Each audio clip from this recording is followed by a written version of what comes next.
Hey guys, welcome to another developer interview here at Without Parole. With me this week is Ana Ribeiro from Arvore Immersive Experiences, developers of Pixel Rift. And how you doing? I'm great. Thanks for having me. It's always good to see you. Has been a year since we met, right? It's been such a long time. Such a long time. We met back at PAX East 2018, I guess, right? Yeah. And I remember Des and I were waiting in line, and we're like, man, we didn't know booth babes were still a thing, right? And because it was you dressed up as the character, and we had no idea that you were actually the developer. You know, like your story really hadn't come out yet. I was like this. People don't recognize me sometimes without the helmet.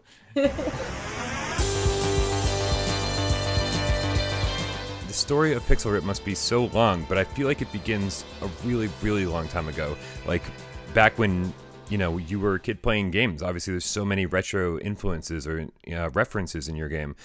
Where did gaming start for you? So I grew up playing games since I can remember. There was video games at home because I'm lucky to have three brothers, and we had since the ADC2 from Magnavox. I don't know if you heard about that console. We had at home. That was the first one I remember, and then we had Atari, Phantom System, which is a Brazilian. It was just released in Brazil. It's a console you could play Nintendo games with a Mega Drive, a Sega Genesis controller. That doesn't sound legal. That was awesome. And so we grew up playing games. Video games were part of my life, the best moments of my life. But until I realized it was possible to actually work with video games, I took too long. But it took me like too long. I'm now 35, so it's like 9 years ago I changed my life. I started actually learning everything about games and working with that. Yeah, the biggest inspiration is, I think, the love of video games. Growing up in the era that the video game industry grew up so quick, and then that evolution that happened in the 80s that I believe is not going to happen again like the way it happened. So that's the biggest inspiration right there. Just I want people to be able to, on Pixel Rift, live again those moments and see a game that you love and imagine how this game is gonna look. We played Mega Man, Mario. We're like, oh my god, I'm really excited to see how this game is gonna look in the next consoles. And it started from that inspiration, of course. But there was a lot of change through the process of creating the game, like bugs and things that changed everything. But it started from that. And a dream I had. Did I say that? Wait. This started in a dream you had? Is that what you just said? Yeah, I actually had a dream, and in the dream, I was playing a game on the television, and the game was changing and evolving in graphics. So imagine you playing like an Atari game, and then when the game evolved, the whole world around me was pixelating together with the game until everything was realistic together, merged in one dimension. And then I woke up with that idea. Oh my god, a game that shows this evolution and change of video games, a game that evolves and change, and you can live all these eras. And that's the core thing that made me start Pixel Rift. But then, of course, I had my life experience as a gamer, growing up in the 80s. So wait, when did you have this dream? Like, is this when you decided to change your life and get into game design? No, so back in 2014, I was already studying. I was doing the master's degree in game design, and the final project, it was you had a whole week last year to make your final project. So I was at that moment that was like writing down ideas. I had like 5 game ideas, but I didn't have the one that was like, yeah, that's the one. And until I had this dream, and when I had this dream, I was like so sure this is the game. So going back to when I decided to work in video games, this is 2009, 2010. I was working at the government in Brazil. I was doing divorces for 5 years, and then I started to, yeah, another life I had in the past. And I was running a small business of pies. And when I did the course for training for actually open the business, that's when I realized this was when I realized that I was in the wrong business, and I decided to start video games. And all from the zero. So this is I actually moved country. I ended up living in England. I studied 1 year of games programming, and then I did the 2 years master degree. That's when I create Pixel Ripped. So I'm really new on the gaming industry. That's the first game I did in release. So Pixel Ripped is my first game. It's crazy. And so where did you meet the rest of your team? So some of the team I meet actually at the university. So the composer of the game in the pixel artist, they actually entered the team in the beginning when it was just a student project. And later on, there was a lot of people. Like there was I met Steph Keegan, which was actually at the university, was doing special effects, and she helped with the 3D. She did all the 3D in the game, and sound. And then there was I met a sound designer there. Then we had another sound designer. It's a long project. So it's like 4 years long to finish. So there was friends helping me at some point. I had like Brazilians help me, programmers when they could, when they had time. I had Leonardo and Lucas, and now in the last year I managed, 2017, I found Arvore, which is the publisher when they are publishing the game together, and Arvore had a lot of people now. So we have now a team for Pixel Ripped, so they contribute with artists, with programmers, and we have actually now started a new game. So we released Pixel Ripped last year in July, right? Together with Arvore. And now we started a new game, which is exciting. I just came now from the office. We are 3 months ahead working on the next game. And we now have a team at Arvore. And the cool thing is that we have the team at Arvore that is helping, like a programmer, designers, and around 7 people. But Arvore let me keep, like, for example, my old team. So the composer, the pixel art, they still in the team. And I think that's really important when you find a publisher. Like, make sure you find a publisher that respects that, like not gonna kick the team out. I have a new team now. It's not cool. Um, You totally teased us by saying you're working on a new game, and then you just kind of went off and talked about something else. We need to back up. What can you tell us about this new game? so we're gonna announce. We are planning to announce soon about the new game, the year which is gonna be. Right now, I can't say much about it. Just But the. but you can say that it's another Pixel Ripped game because you just said It you're is announcing another the Pixel year. Rip game. Yeah, it is Excellent. another Pixel Rip game. I can't say the year. We are saving this for a big announcement, Yeah. and um, but yeah, what I can say is that we already working 3 months ahead. It's uh, it's now gonna have full integration. So before in the other game, because it was a long old game, so it was an old game. We started with the DK1, so controllers were not the way I wanted. And we want to now have full touch integration that you can grab things, throw it, and it's gonna be more using what we have in VR now, and there will be more things like you do in the dot world when you are inside the game, because in the other game, when you are inside the video game world, it's more like a cinematic cutscene. You're just really passive watching characters talking to you. So now it's going to be more like, I am a hero, I'm inside this world, I can shoot and I can interact with things. So some things are changing. Like, we are excited because this game, we feel is better in many ways than the other game. It has so much more going on, and I think we're gonna surprise people a lot with so many things that we are doing. Mind blowing. It's gonna be much more mind blowing experience than before, I think. But yeah, it's exciting. I can't say the year, but I can say that the audience decided the year, which is awesome. Nice. We really want people to be involved. And in the end of Pixel Rep 1989, there is a time machine time where the master asks, oh, which year Cyberlin Lord went, and then you can choose the year. We add analytics at that moment, and people actually voted to what the next Pixel Rip game would be, and you guys decided. And that's the awesome thing about it. I'm so excited. I can't wait to tell the year, but it's this decided by the players, which is awesome. I know I voted, and I know what I voted for, so I've got my fingers crossed that it's mine. So man, oh man, this is exciting. When do you think you're going to be able to announce this? Like when is that announcement planned for? Around June, July. All Uh, right. Well, so we'll maybe keep an eye. We'll maybe keep an at eye on your. E3 is maybe a good timing. So we are planning for that. Okay, or we'll just keep an eye on your YouTube channel because you're a YouTuber now. Yeah, I also have a channel now.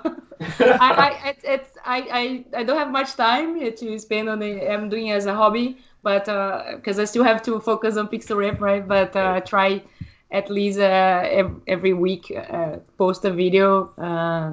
It's more like a vlog where I share what I'm doing. I talk about VR, but I'm still discovering what is this channel about, to be honest. Yeah. To try to discover my audience, what they want to see the most. No, absolutely, absolutely. I mean, I'm sure you're crazy busy doing making games and stuff.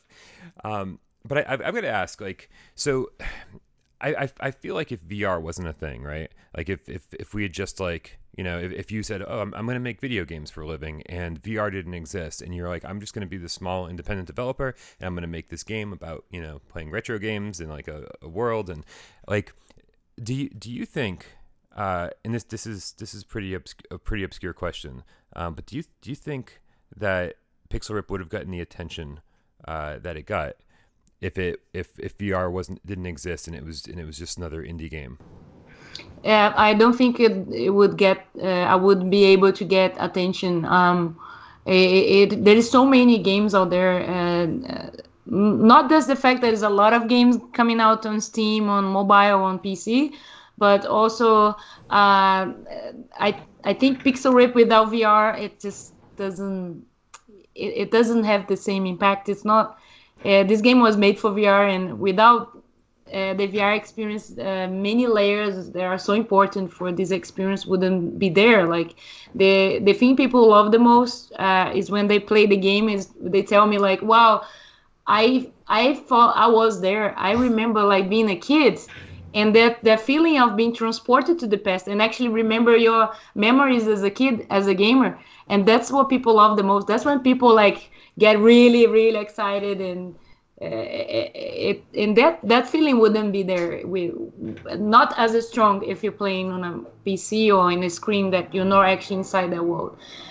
Also, another thing is that because VR it was such a blue ocean, it's still not many things out there, and it's a place we are all exploring new things. Because of that, when I put the game on Oculus Share at the time, this was when there was no Oculus Store, there was no PlayStation, there was nothing. And there was no, people just put all your apps at the Oculus Share, which was a place where everyone was sharing apps and games. And at the time, most of the things were roller coasters. There was not much gameplay experience or things with storytelling experience. There was really few things you could do. So when I put the game there, I got an attention that I wouldn't get if it wasn't on Steam or on any other platform, because of the lack of experience of a deep gameplay or storytelling. So I managed to get in the first place at that platform at some point, and that took me really far for a student project. That was when I managed to actually get attention from press, from YouTubers, and it was crazy for a student. I wasn't expecting that, so I ended up getting investors approaching, and got Kotaku interview, a bunch of big websites, and I wouldn't get that attention if it wasn't such a blue ocean. I think it would be harder. I don't know where I would be now with the game, but definitely we had helped it to be in VR. Yeah, it is a little bit strange. I think the fact that like that VR hasn't exploded and become like the way that people just everybody plays games. It's given people like you the opportunity to kind of like get in there, because if like Konami or in Capcom and all like the big companies, Electronic Arts, Ubisoft, if everybody was just going full force into VR, it wouldn't give smaller developers quite the exposure, because they'd be overshadowed by the bigger games. And I feel just as fortunate that it hasn't taken off, because like IGN and GameSpot and all the other big places, they'd be covering VR, and they wouldn't have given little channels like us a chance to even get our foot in the door. So it's a double-edged sword, because obviously we want it to be as popular as possible, but also it's given people like you and me the opportunities we wouldn't have had otherwise. Yeah, to grow up with something from the beginning, and that's the beauty about being on this moment in VR, working in VR, that we are creating the community, we are creating this whole ecosystem, and being in the beginning of that is just I feel lucky to be here and working with something so different and being able to actually change history, Yeah, some so do I. way. If you don't mind, I got a couple questions from the community. They wanted to ask you a few questions, so I'm going to relay those to you.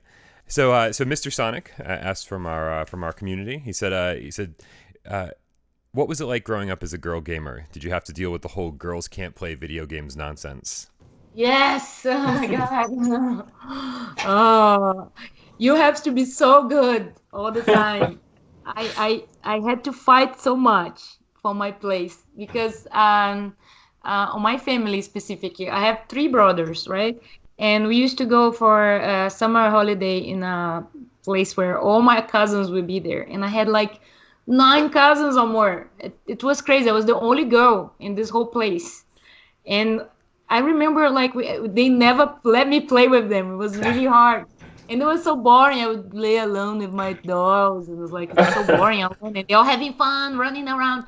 And I'll have to always fight to play with them because they never want me to like be part of their group. I have to really fight for it. When we used to play video games, every time I win, it was like, oh, the controller. My controller is not working. Oh, look at my cable. Oh no, she's cheating. Her character is better. There was always something like the Earth is rotating. There is a cosmo energy, but never because I was good. Never. Like you're never good.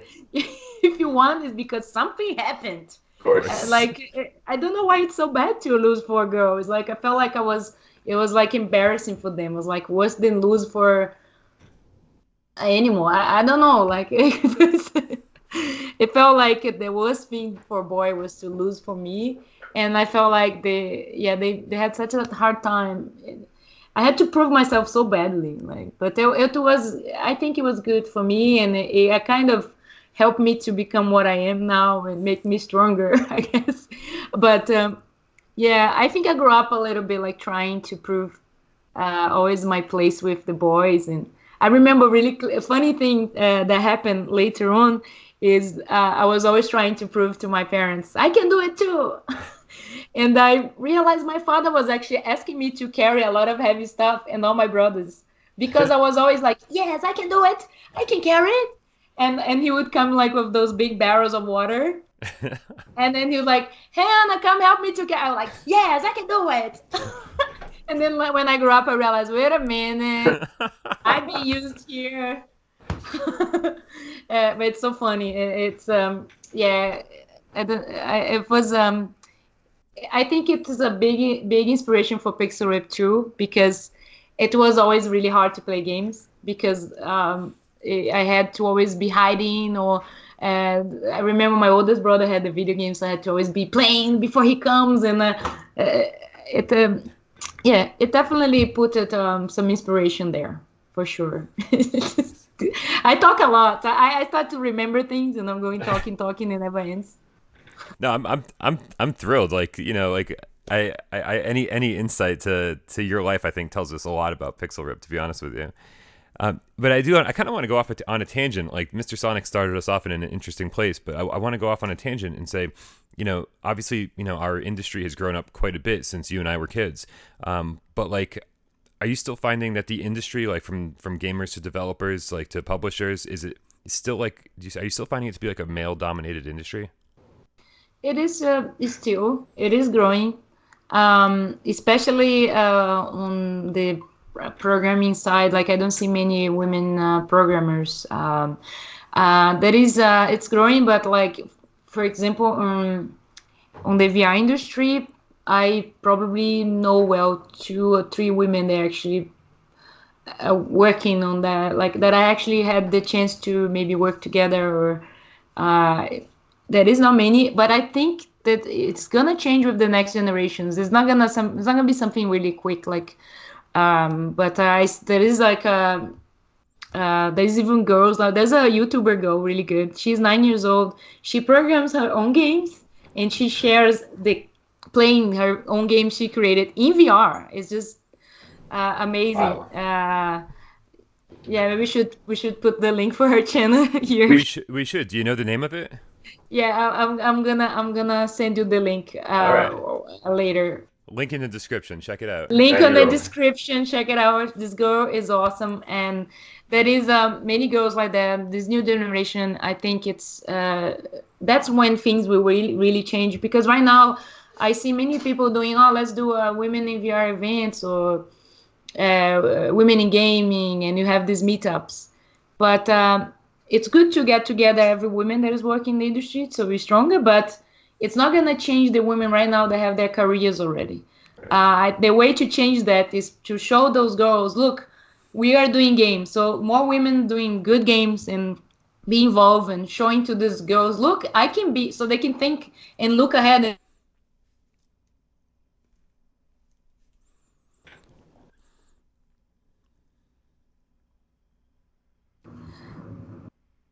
oh, did the connection Ah, lost? Yeah, you like your hands were in the air. You're like, look ahead, and that was it. I was intensifying the how important it is, and then I stay here. And sorry, Brazilian connection probably is my fault because I'm in Brazil, right? It's you far Yeah, I know, away. was I was doing a live stream last night, and for the first hour of it, like I was streaming in like 360p or something. Like it could very well be me too. Is my So camera flashing for you? Because I see it flashing here in the corner. no, Okay, good. So it's just me here. yeah, everything looks good from this perspective. So yeah, I can summarize what I was saying. I don't know how much you lost, but basically, I believe that when we are doing good games, the next generation, it will change their minds. And I believe that they even like being few women now, but working really hard. If we are not many people now, but these few women that are here, if we started making good games, we're gonna inspire those little girls, and the Yeah. next generations will see we can also make games. I can be like that woman. She made a game. Like when I was a kid, I didn't have a reference of even a person that did games. I thought video games came from Japan and something magical happened. I If I think had something. someone, something magical did happen. When I was a kid, we were like, "Ooh, Japan's like a magical mystery place where like they make amazing things," and like, "Woo, yeah, it's crazy to see that like, it's crazy to like finally. Back then, I don't think we knew a lot about game developers. He's like, here's your cartridge. That's the end of the story. yeah, where did this come from? It's magical. Where Yeah. is this thing? Yeah, if I like in my when I grew up in a small town here, which is in the north of Brazil, and there was not even a programming course at the university when I did my first course, and I didn't know anyone that worked with games. Like someone in the town, I didn't know anyone that had any reference. I think now there is so many more developers that I think those kids will have like a reference. Oh, I can make games, and you go to events now and you have a bunch of kids that come in with their parents and they like play the game, and the parents are really happy to say, "Look, she did this game. You can do too." And the parents are like doing that, which is really cool to see. Like actually parents saying, this person made a game and you can make it. It's right in front of you here. And then you hug them and you talk to them and you give them some advice. And I believe this is gold. This is something we didn't have at all in our generation. And I believe next generation, man, it's gonna change everything. No, it's for sure, man. Next generation is like this is. I keep comparing, this first round of like VR technology and VR games to like. It reminds me so much of like PlayStation 1 days, right? Where it's like, hey, we're doing 3D for the first time, and everything's like these big flat polygons, and it took a solid 5 years to get something that looked like the PlayStation 2 graphics, where everything started coming together and like looking good and feeling good, and we started accepting it as the norm, and I really think that we're only a couple years away from that for virtual reality. Yeah. Oh crap! The other question I had for you was from Shandy the Game Cat, and he wanted me to ask if you were planning on making a sequel, and we already covered that. Yes, we have 4 episodes planned, so next one is on the way, and hopefully the plan is not to release every 4 years. Now with Arvore, we have a plan to release every year. We're gonna try, but Every year? yes, that's Wow. the plan. That's crazy. Yeah, we are crazy. And so you said four episodes planned. Does that mean Pixel Rip 1989 and then plus 4 more, or Plus 4 more, yeah. So 5 games. Yeah, they are at the end of the game. There is, you can vote in the next episode. So there's gonna be 1983, 1978, 1999. There's many 1995. So we have 4 planned to do still to complete the series of Pixel Rip. That's excellent. That is excellent. I gotta say, so as far as Pixel Rip 1989, you're like done with that, right? Like I saw that you put a few patches out, you kind of cleaned it up, you put out the Halloween bonus level, which I have to thank you for, right? Because I mean, I'm like, I love horror movies and I love anything scary and I love scary games especially. So playing the Halloween bonus level in Pixel Ripped that was my jam right there. That was like, Oh, I'm so awesome. glad to hear. I'm so glad to hear. I was traveling, going to events, and we're doing this Halloween. It was hard to do it, but at some point I was like in hotels, like programming and making the Halloween, and I was having zombie dreams. It was intense, but we made it. I'm so glad that people like it. I really liked we had the old demo of Pixel Ripped a long time when it was my student project. I did a Halloween special there, and I really wanted this game to have one too, because I remember it was really fun just to play around with changing the environment, make something creepy and funny. And cool, good to hear. I'm happy. well, so we know about like your kind of like your video game influences, like, but now that we're kind of in my territory, like, do you have any horror influences, like horror movies or horror games, things that you grew up loving? I'm not big on horror much. Um, I'm not really big on horror. I watch horror really scared. I like to watch it to suffer. I like more comedy, like Shaun of the Dead. Sure. I think that's more my cup of tea. Like I like horror with comedy. When it's too serious, I would say serious. I would say The Others. You watch The Others? Yeah, that's good. That's more my type of movie of horror. If it's a comedy or has a story on it. I don't know if I said. Yeah, I would say Shaun of the Dead and The Others. It's a good. But ask me my favorite movie, like at all times. Of all time, what is it? What is it? It's Back to the Future. Oh, how did you discover, man? I don't know. I'm psychic. Yeah, you're really good. Incredible how you discovered this. Wow. Yeah, No one no, ever said that to me. Amazing. Do you have a favorite of the three? Is it the original?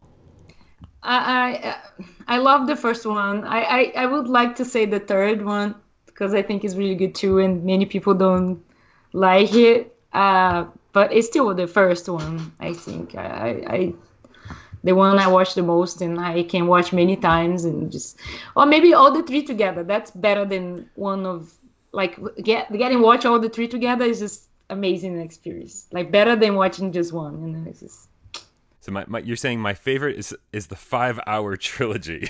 that's your favorite movie. Nice. When I was growing up, I loved the second one, right? Because I was like, oh man, like there was always that rumor, like on the playground and stuff, where that hoverboards are real, right? But like parents think they're too dangerous and they won't let them come out, right? So like I remember being like, Mom, how come I can't have a hoverboard? And she's like, they're not real, Brian. Come on. Until nowadays, we're still waiting for the real ones.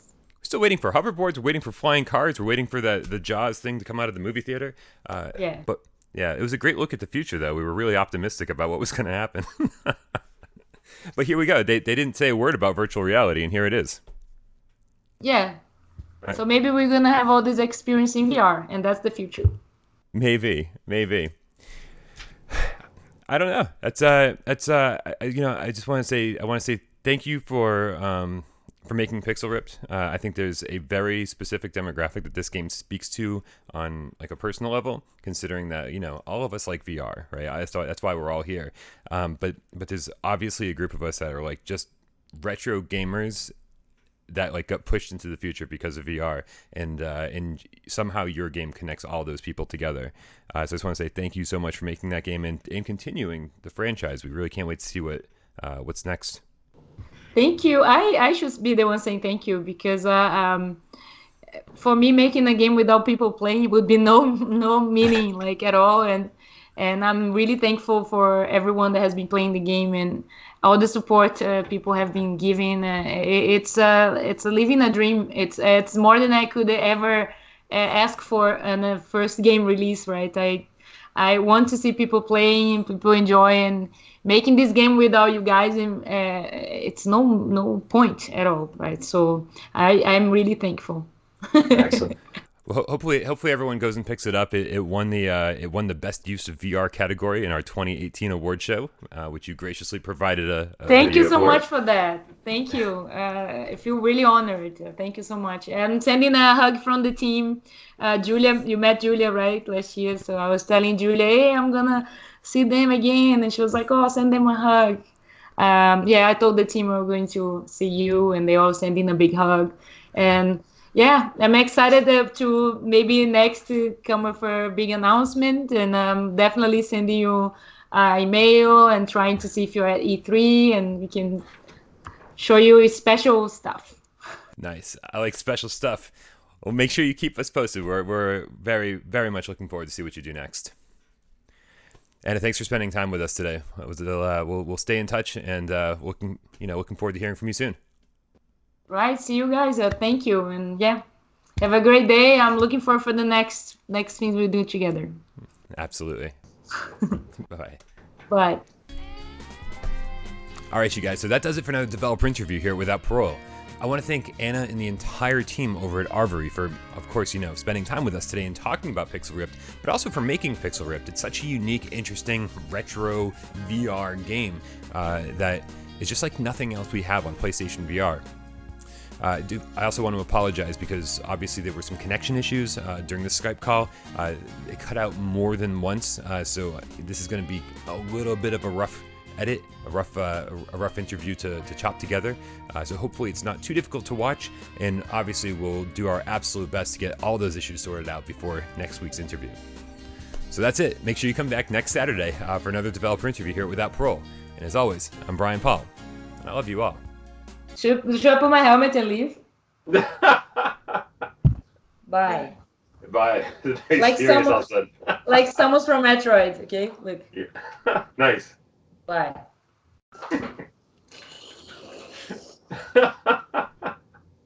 I can't go down more than that.